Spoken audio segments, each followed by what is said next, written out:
दर्शकवृन्द नमस्कार। यहाँलाई हार्दिक स्वागत छ न्यूज नेपाल टेलिभिजनमा। यो समय हो न्यूज अपडेटको। म विनोद पौड्याल। न्यूज नेपालको सुरुवातमा हेडलाइन्स न्यूज।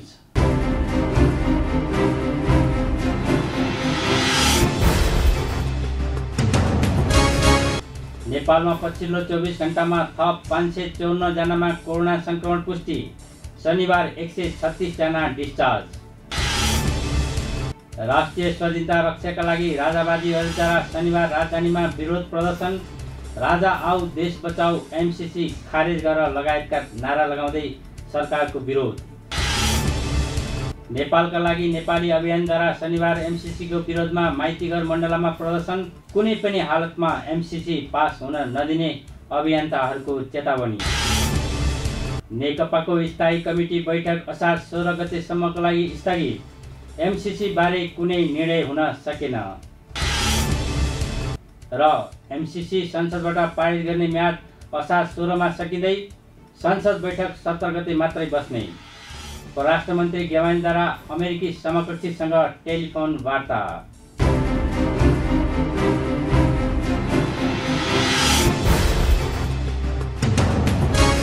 अब न्यूज विस्तारमा। नेपालमा पछिल्लो 24 घण्टामा थप 554 जनामा कोरोना संक्रमण पुष्टि भएको छ। स्वास्थ्य मन्त्रालयका अनुसार देशका विभिन्न प्रयोगशालामा गरिएको परीक्षणमा 554 मा कोरोना संक्रमण पुष्टि भएको हो। यो सँगै कोरोना संक्रमितको संख्या 12,309 पुगेको मन्त्रालयले जनाएको छ। त्यस्तै पछिल्लो 24 घण्टामा पीसीआर विधिबाट 4,606 जनाको नमुना परीक्षण गरिएको छ भने आरडीटी विधिबाट 3,685 जनाको नमुना परीक्षण गरिएको छ। त्यस्तै क्वारेन्टाइनमा 65,712 जना रहेका छन् भने आइसोलेसनमा 9,447 जना रहेको मन्त्रालयले जनाएको छ। त्यस्तै शनिबार 136 जना डिस्चार्ज भएका छन् भने अहिलेसम्म डिस्चार्ज हुनेको संख्या 2,834 पुगेको छ। अब कोरोना संक्रमण 77 जिल्लामै फैलिएको छ। त्यस्तै मृत्यु हुनेको संख्या 28 पुगेको मन्त्रालयले जनाएको छ। एमसीसीको विरोधमा राजावादीहरूले प्रदर्शन गरेका छन्। शनिबार राजधानीमा राष्ट्रिय स्वाधीनता रक्षाका लागि राजावादीहरूले विरोध प्रदर्शन गरेका हुन्। प्रदर्शनमा प्रदर्शनकारीहरूले राजा आऊ देश बचाऊ एमसीसी खारेज गर लगायतका नारा लगाएका थिए।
राज संस्था समर्थकहरूले राजधानीका विभिन्न भागमा एमसीसी विरुद्ध प्रदर्शन गरेका थिए। चुच्चे पार्टीदेखि चाबिल चोकसम्म भएको विरोध प्रदर्शन पछिको कोर्ट सभामा सहभागीले एमसीसीको चलको विरोध गरेका थिए। एमसीसीको विरोधमा माइतीघरमा शनिबार पनि प्रदर्शन भएको छ। एमसीसीका मतियार नेताहरू होसियार भन्दै नेपालका लागि नेपाली अभियानले शनिबार एमसीसीको विरोधमा माइतीघर मण्डलामा प्रदर्शन गरेको हो। विरोध प्रदर्शनमा सहभागीहरूले एमसीसीले नेपाललाई कुनै फाइदा नहुने बताएका छन्। उनीहरूले एमसीसी कुनै पनि हालतमा पास हुन नदिने चेतावनी दिएका छन्। उता एमसीसी पास गर्न नेपालको संसदलाई दिएको समय सीमा असार 16 गते सकिँदैछ। सत्तारूढ नेपाल कम्युनिस्ट पार्टी नेकपाको स्थायी कमिटी बैठक असार 16 गतेसम्मको लागि स्थगित भएको छ।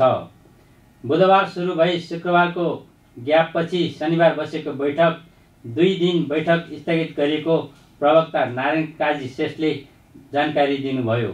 अध्यक्ष कमरेडहरूको तर्फबाट महासचिव कमरेडले प्रस्तावित गर्नुभयो र ती प्रस्तावित कार्यसूचीहरूमाथि सुझावहरूको क्रममा स्थायी कमिटीको सदस्यहरूले आफ्ना विचार छलफलका सन्दर्भमा राख्नुभयो र त्यो छलफल पश्चात बैठकले 7 वटा कार्यसूची तय गर्यो।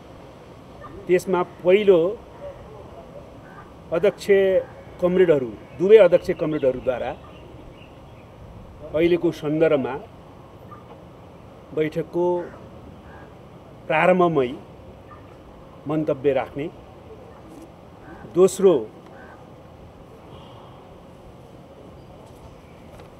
कोभिड-19 रोकथाम नियन्त्रण र उपचारका सन्दर्भमा छलफल गर्ने, तेस्रो नेपालको सीमा समस्या र समाधानका बारेमा, चौथो सरकारको कामको समग्र समीक्षा, पाँचौं पार्टीको कामको समीक्षा र पार्टीको सांगठनिक एकीकरणका बाँकी कामहरूको पूर्णताका बारेमा, छैटौं मिलेनियम च्यालेन्ज कर्पोरेसन अर्थात् एमसीसी का बारेमा र सातौं विविध गरी कार्यसूची तय गरियो र त्यो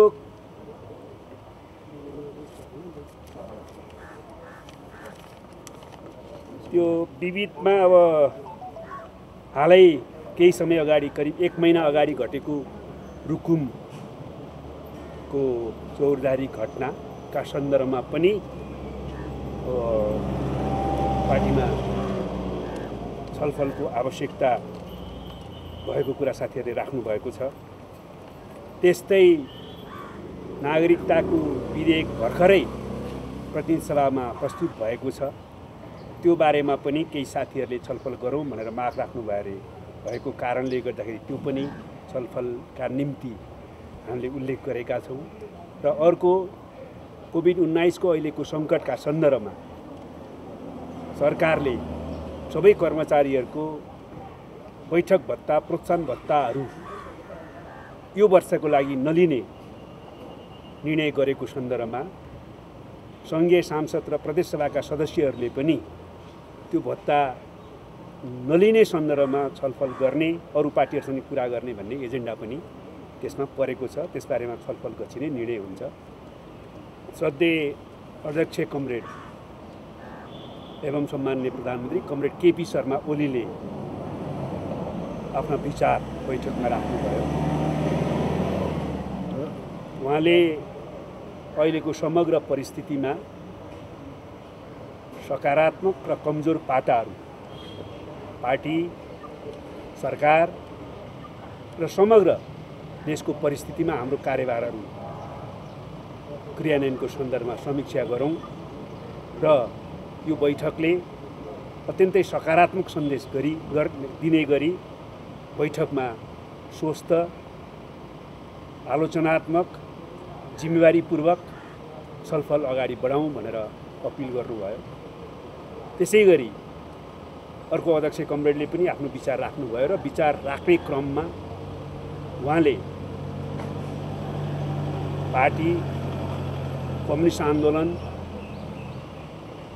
देशको अहिलेको परिस्थिति र हाम्रो आदर्श सबैलाई केन्द्रबिन्दुमा राखेर हामीले निर्वाह गर्ने पर्ने जिम्मेवारीका बारेमा गम्भीरतापूर्वक छलफल गरौँ।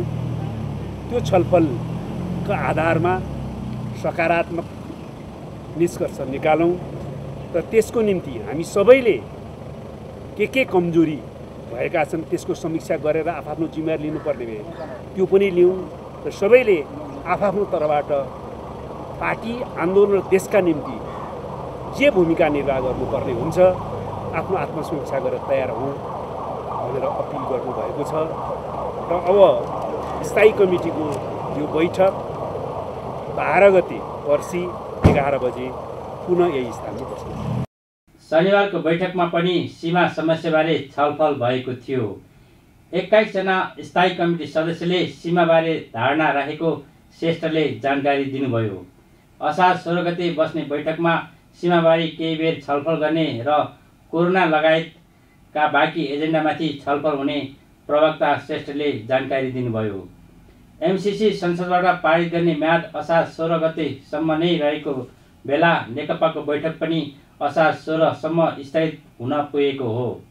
एमसीसी पास गर्ने असार 16 गतेको अन्तिम म्याद छलेर संसद बैठक 17 गतेसम्मलाई स्थगित भइसकेको पृष्ठभूमिमा नेकपा स्थायी समिति बैठक पनि रोकिएको हो। शनिबारको बैठकमा प्रधानमन्त्री केपी शर्मा ओली केही बेर सहभागी भएर फर्किनु भएको बताइएको छ। सत्तारूढ नेपाल कम्युनिस्ट पार्टी नेकपाको आन्तरिक खिचातानी सडकमा पोखिएको तीव्र जनविरोधका बीच असार 16 भित्र संसदले अनुमोदन गर्नुपर्ने एमसीसी संसदबाट अनुमोदन नहुने भएको छ। एमसीसीको अनुमोदन म्याद सकिएको भोलिपल्ट मात्र संसद बैठक बस्दैछ। यता नेपाल र अमेरिकाका परराष्ट्र मन्त्रीहरू बीचमा फोन वार्ता भएको छ। संसदले अनुमोदन नगरेपछि के होला त एमसीसीको भविष्य? हेरौँ शिवशंकर चौधरीको विश्लेषण। नेताहरू छन्। प्रधानमन्त्री केपी शर्मा ओली संसदबाट अनुमोदन गर्नुपर्ने पक्षमा छन्, तर 16 गते अनुमोदनको म्याद सकिने एमसीसीलाई छल्न सभामुख अग्नि सापकोटाले असार 17मा मात्रै संसद बैठक डाकिएका छन्। Medki millennium challenge corporation MCC अहिले सडक, संसद दलहरू, नागरिक समाज र जो कोही नागरिकका लागि हट इस्यु बनेको छ। एमसीसी सम्झौता राष्ट्रघाती भएको भन्दै सडकमा प्राय दिनहुँ जसो प्रदर्शन भइरहेका छन्। पक्षमा भन्दा विपक्षमा धेरै प्रदर्शन र प्रचार हुने क्रम जारी छ। संसदले पास नगरे निष्क्रिय हुने एमसीसी कार्यान्वयन गर्ने संस्था एमसीए नेपालले गत पुस 6 गते दिएको निर्माण कार्य सुरु हुने मिति नजिक्दो छ।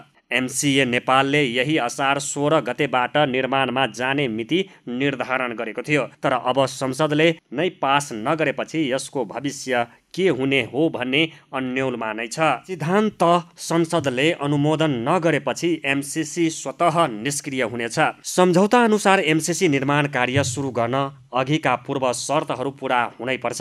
एमसीसी संसदबाट अनुमोदन नभए यसको वैधता नै हुँदैन। एमसीसी 16 गतेबाट कार्यान्वयनमा जाने भनिए पनि संसद बैठक भने 17 गतेसम्मका लागि स्थगित गरिएकाले सभामुख सापकोटाले नेकपाको सहमति नभएसम्म यो पारित गर्न नचाहेको प्रश्नै छ। हिउँदे अधिवेशनबाटै अनुमोदन गर्ने भनिए पनि बजेट अधिवेशनबाट पनि अनुमोदनमा जाने नजाने टुङ्गो भइसकेको छैन। एमसीसी सम्झौता अनुमोदनमा प्रभाव पार्न संसद बैठक एक सप्ताहका लागि सारिएको सरासर बुझिन्छ। 16 गते नै कार्यान्वयनको मिति भएकाले अब सम्झौता स्वतः रद्द गर्न सभामुख सापकोटाले भूमिका खेलेको देखिन्छ। एमसीए नेपालले असार 16 देखि एमसीसी कार्यान्वयनमा जाने गरी बनाइएको रोड म्याप पनि अलपत्र परेको छ।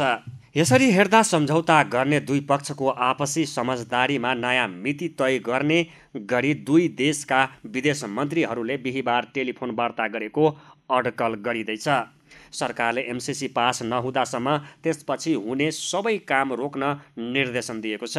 के अमेरिकाले फेरि नेपाललाई नयाँ म्याद दिएर सम्झौता अनुमोदन र कार्यान्वयन गर्न मौका देला? यो आम चासोको विषय भएको छ, किनभने एमसीसी नेपालको भन्दा अमेरिकाको स्वार्थमा हुँदै गरेको सहायता परियोजना हो। त्यसैले अमेरिकाकै प्रस्तावमा पुनः एमसीसीको म्याद थप भए त्यो आश्चर्य हुने छैन। हामी न्युज अपडेटको अन्त्यमा आइपुगेका छौँ। जाँदा जाँदै हेडलाइन्स न्युज पुनः एकपटक।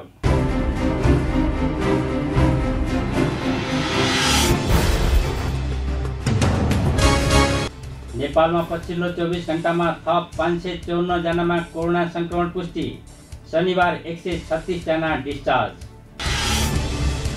राष्ट्रिय स्वाधीनता रक्षाका लागि राजावादीहरूद्वारा शनिबार राजधानीमा विरोध प्रदर्शन। राजा आऊ देश बचाऊ एमसीसी खारेज गर लगायतका नारा लगाउँदै सरकारको विरोध। नेपालका लागि नेपाली अभियानद्वारा शनिबार एमसिसीको विरोधमा माइतीघर मण्डलामा प्रदर्शन, कुनै पनि हालतमा एमसिसी पास हुन नदिने अभियन्ताहरूको चेतावनी। नेकपाको स्थायी कमिटी बैठक असार 16 गतेसम्मको लागि स्थगित, एमसिसी बारे कुनै निर्णय हुन सकेन। र एमसिसी संसदबाट पारित गर्ने म्याद असार 16 मा सकिँदै संसद बैठक 17 गते मात्रै बस्ने। परराष्ट्र मन्त्री गेवानीद्वारा अमेरिकी समकक्षीसँग टेलिफोन वार्ता।